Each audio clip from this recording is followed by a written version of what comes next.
The German blitzkrieg during World War II turned Europe into a battlefield for nearly 6 years. During that time, the Nazis stole millions of pieces of art from museums and private collectors all over the continent. In 1943, President Franklin Roosevelt formed a group of artists, museum directors, art historians, and educators and gave them the task of protecting Europe's art treasures from destruction. The group came to be known as the Monuments Men, and they're subject of a new book called The Monuments Men, Allied Heroes, Nazi Thieves, and the Greatest Treasure Hunt in History. And we're joined by the author, Robert Edsel. Good morning. Good morning. Such an interesting concept to look ahead before the war really gets underway and to understand that you want to save the infrastructure, save the artwork. What a task. Well, these men and women, museum directors, curators, as you mentioned, who average age 40 years old, established careers, most of them had families. Really, they would qualify in today's terminology of what the heck were you thinking to walk away from having it made to go risk your life during combat to try and save these cultural treasures. Initially, their focus were structures, churches, and other things, hence the name Monuments Men. But in the course of time, they started looking for these portable works of art, the great treasures throughout the museums in Europe, Michelangelo, sculptures, paintings by Leonardo da Vinci, and they found them in thousands of hiding places stolen by the Nazis. And how did they find those hiding places? I understand there was one story of a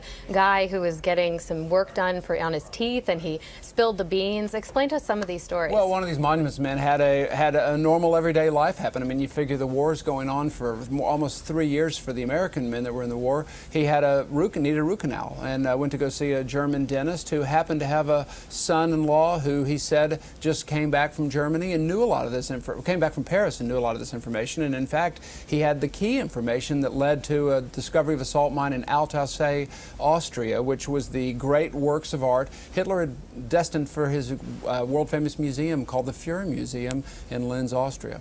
How difficult was it to get some of that artwork back? Well, it was enormously difficult. And in fact, today there are hundreds of thousands of works of art still missing, worth billions of dollars. And we're really just poised to watch the final chapter of this history be written as people of the World War II generation start to die.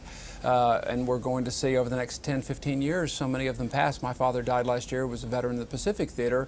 These things that are in attics and basements, hanging on walls around the world, not just the United States, certainly in the eastern countries of Europe, people are going to ask, what is it, where did it come from, how did you get it? So we're going to find a lot of the things that are still missing, and that's one of the roles that we have at this Monuments Men Foundation, to continue to preserve the legacy of these important men and women that served so brilliantly, not just the United States, but civilization.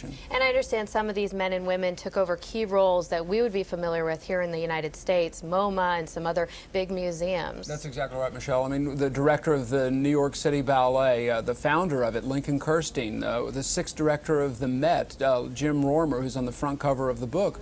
And we tell their story using never-before-seen letters home to their wives and kids that these guys wrote during combat, because they describe the stories such as them having to hitchhike across Europe because the Army, while they empowered them, didn't give them any vehicles. And these stories are repeated over and over again. Fascinating personal stories I know readers are going to enjoy.